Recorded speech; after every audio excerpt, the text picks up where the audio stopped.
Passion Nature, avec la Fédération régionale des chasseurs des Hauts-de-France.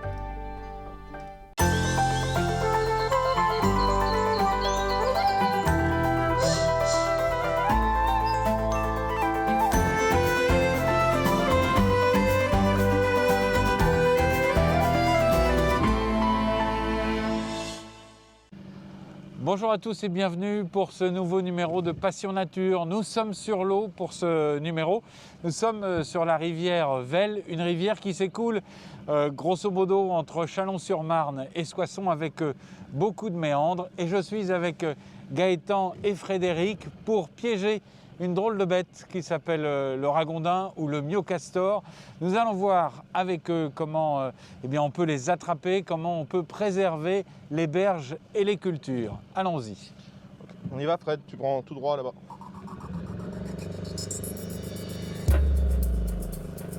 Il y a un contrat en fait qui a été signé avec le syndicat de gestion de la rivière. Et donc ce syndicat nous demande pendant une période de 6 semaines de l'année de réguler les populations de ragondins et de rats musqués parce qu'ils posent énormément de problèmes sur l'érosion des berges. Donc ça devient un fléau pour la rivière en elle-même, quoi. Il pose problème aussi au niveau des cultures et il est aussi porteur de maladies qui sont transmissibles à l'aube, comme la leptospirose, et qui est une maladie qui peut être très très grave et on peut en mourir si on fait pas ce qu'il faut, quoi, pour se soigner.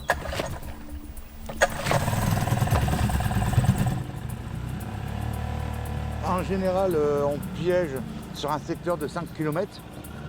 Nous faisons à peu près 25, 30, tout dépend des secteurs. Ouais. 25-30 pièces par semaine. C'est une espèce qui se reproduit souvent? Oui, alors ça fait à 2 à 3 portées par an, jusque 9 petits. Ça fait du monde alors? Ça fait du monde. Allez, tout droit. Tout droit, tout droit. On baisse la tête. Voilà, c'est rien. Alors là, on a des belles coulées de dragondins. On va aller voir, on va en voir encore plus loin, il y en a des encore plus impressionnantes. On descend tout doucement la rivière et donc on repère tout ce qui est indice de présence, donc on a des crottes. On a aussi sur les coulées des grattis, des traces de griffes des ragondins en fait, pour grimper en fait. Et donc en repérant tout ça, après nous ça nous permet de positionner nos pièges pour être le plus efficace possible lors des sessions de capture. Ah oui, fréquent, coulée de ragondins. Tu peux avancer un peu Fred, éventuellement? Encore un peu. Voilà. Qu'est-ce qu'on découvre sur la berge, Gaëtan?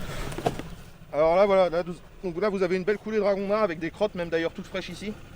Et donc ça c'est par ces chemins-là que les ragondins sortent pour accéder en fait aux champs qui sont derrière pour se nourrir. Alors là on voit que c'est un passage vers son garde-manger. Voilà, exactement. Là on a une grosse fréquentation et d'ailleurs sur le champ au-dessus on voit bien les coulées de ragondins qui sortent de la rivière pour aller dans le champ et pour se nourrir. Et qu'est-ce qu'il va chercher? Alors le ragondin en fait c'est un animal qui est herbivore, il va se nourrir uniquement de plantes, de racines, etc. Et donc là il va au-dessus justement parce qu'on a un champ de blé au-dessus et donc il va chercher les feuilles du blé pour se nourrir. Et donc il sort en général la nuit, même si dans la journée ça peut arriver d'en voir quelques-uns, mais principalement la nuit. Et la journée il rentre dans des trous qui creusent en bordure des berges pour dormir et pour se cacher. Et là c'est très bien pour piéger parce que vous avez un petit cours d'eau, ils aiment bien remonter un petit peu justement les cours d'eau. Donc c'est ça, il va, en remontant la rivière, qu'est-ce qu'il va chercher alors? Là c'est un secteur qu'il connaît, il va suivre un peu la rivière pour trouver de la nourriture. Pour l'animal aussi, c'est dès qu'il sort, il est un peu en danger, quoi. Pour lui, la rivière est la sécurité. Oui. Et le ragondin, à l'origine, lui, il vient d'Amérique. À peu près dans les années 1900, il a été apporté pour sa fourrure, pour pouvoir faire des manteaux, etc. Et puis quand tout ça s'est un peu arrêté, il y a des ragondins qui se sont échappés et maintenant il a colonisé quasiment toute la France, même jusque dans toute l'Europe. Donc là, vous voyez la coulée des ragondins qui sortent de la rivière pour venir dans le champ qui est juste derrière nous, pour venir se nourrir, notamment la nuit. Et donc on voit que c'est quand même assez prononcé, hein. On a vraiment des grosses traces de fréquentation.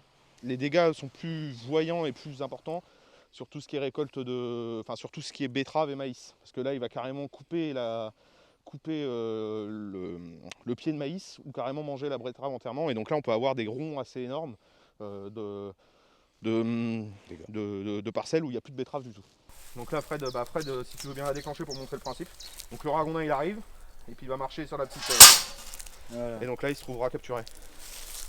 L'avantage de ces pièges-là, c'est que si jamais ça devait être une espèce qu'on ne veut pas attraper, ça peut être un animal protégé, etc., bah on a juste à relever la cage, à ressortir l'animal et on peut le relâcher. Le piège a été posé juste au-dessus de la coulée qu'on a. Au pied de la coulée, voilà, tout à fait, dans la coulée même. Parce qu'en fait, Ouais. si vous voulez, le principe de la chatière, c'est ça, c'est de les placer dans la coulée. Alors que les boîtes commandes qu'on va voir un peu plus loin, c'est pas le même principe. Donc ça, c'est des trous, voilà, de fréquentation de Ragondin. Donc à force de creuser sous la berge, bah, ça s'affaisse. Et puis bah, on a des risques justement d'effondrement. Et surtout, ça peut être dangereux quand il y a par exemple des engins agricoles qui passent ou même des promeneurs.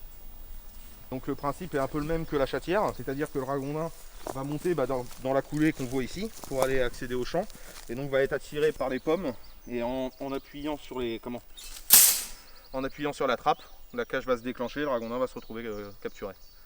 Alors ça peut être des animaux assez gros. Ouais, effectivement, ouais. Ça peut être des animaux et on a déjà eu le cas de ragondins qui prenaient quasiment toute la boîte en elle-même. Et on a même des fois des animaux qui arrivent à s'échapper parce qu'en venant manger les pommes qui sont là et en appuyant, en fait, tout le corps ne rentre pas dans la cage et donc il arrive à ressortir et à s'échapper. Ça fait partie du jeu en quelque sorte.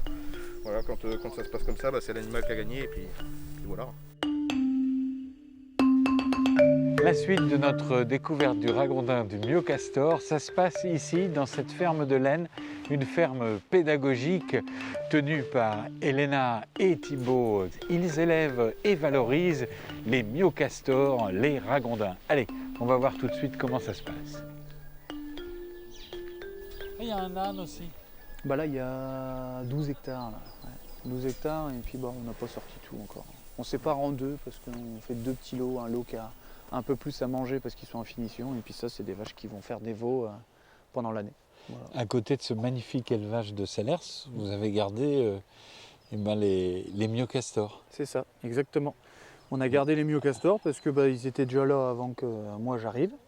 Et puis bah, ça nous permet d'attirer des gens, des curieux. Et, ils viennent aussi bien pour les myocastors et puis après ils découvrent la Salers ou vice versa. Vous avez combien de bêtes ici alors? Alors ici, vous allez trouver autour de 200 animaux, tout âge confondu. Et du coup, nous, on va valoriser l'animal essentiellement pour la viande. Ensuite, la graisse, il a 2 poches de graisse sur les flancs, donc ça, on va en faire du savon. Ensuite, on fait également des porte-clés avec les dents, avec la fourrure. On fait également avec la fourrure, on va faire également des pantoufles, des petits gilets pour les enfants, donc on perd rien. Faut toujours un peu de courage, on dit, pour manger du myocastor, mais après, on est loin d'être déçus, hein, généralement. Ça rappelle franchement les rillettes. Hein. C'est ça. On se rapproche vraiment d'une viande de lapin. Et c'est aussi un élément fort de votre ferme pédagogique, Bah parce oui. que vous me disiez, l'important c'est de le faire découvrir. C'est ça, exactement. Ça nous différencie. C'est notre petit facteur différenciant par rapport aux autres fermes pédagogiques. On vient ici pour voir les poules, les vaches, les cochons, mais on vient aussi parce que y a un animal un peu particulier, le myocastor, à découvrir. Vous dites qu'il faut un petit peu de courage pour goûter ça. C'est parce que les gens voient le ragondin, et quand ils imaginent un ragondin, ils imaginent un rat, ce qui n'est pas le cas, hein, c'est un castor. Et donc du coup, il faut quand même outrepasser la petite caricature, la petite barrière psychologique. Petite barrière psychologique qu'on a sur l'animal pour oser aller jusqu'à le déguster. Mais après, une fois qu'on a testé, généralement on y revient parce que c'est quand même super bon. Hop.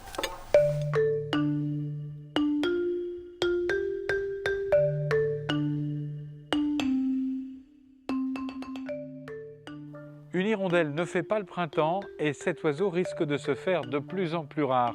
Pour terminer cette séquence de Passion Nature, nous allons voir comment la Fédération régionale des chasseurs des Hauts-de-France s'investit dans la défense et la survie de ce petit oiseau de nos campagnes. Pourquoi les chasseurs s'intéressent aux hirondelles? C'est l'emblème. C'est une espèce que tout le monde connaît. L'hirondelle, ça parle à tout le monde. C'est le retour du printemps. Et c'est une espèce, encore une fois, qui, dans ses actions, dans ses modes d'alimentation, va être représentative d'un panel d'autres espèces. Si on arrive à protéger l'hirondelle, on sait que derrière, on aura des résultats sur d'autres espèces qui suivent. On aide les hirondelles à fabriquer leur nid. Et comment on fait ça? On leur met à disposition de la boue. En fait, le nid d'hirondelle est composé en grande partie de boue. Hein. Ils font 1200 allers-retours en moyenne entre une flaque de boue et le nid pour construire le nid. Donc plus la boue est proche de leur zone de nidification, plus elles arrivent à construire rapidement leur nid et à voir leur nicher à la suite. Stéphane, pourquoi est-ce qu'on manque de boue aujourd'hui pour les hirondelles? C'est Ou pourquoi est-ce que les hirondelles manquent de boue?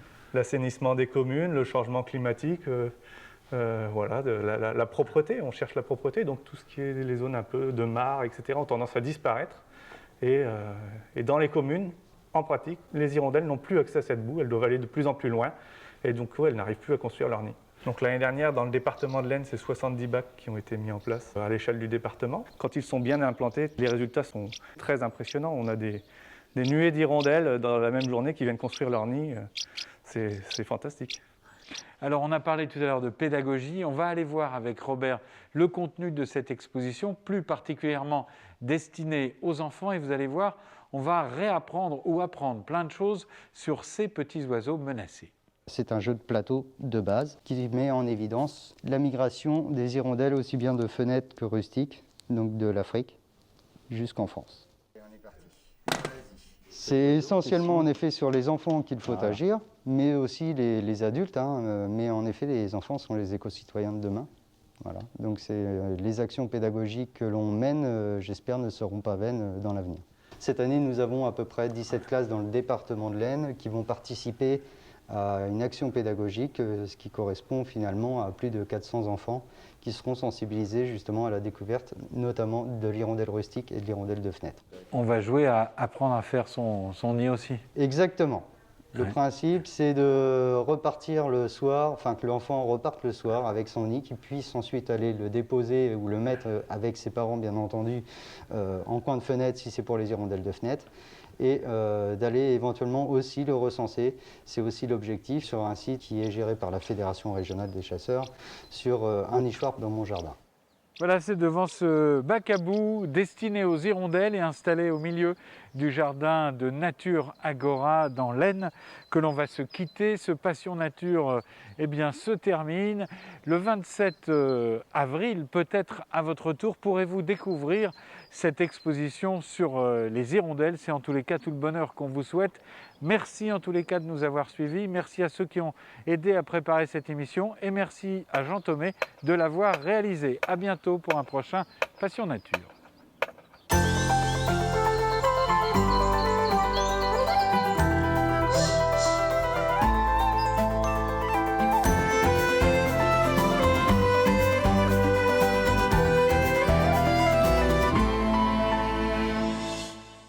Passion Nature, avec la Fédération régionale des chasseurs des Hauts-de-France.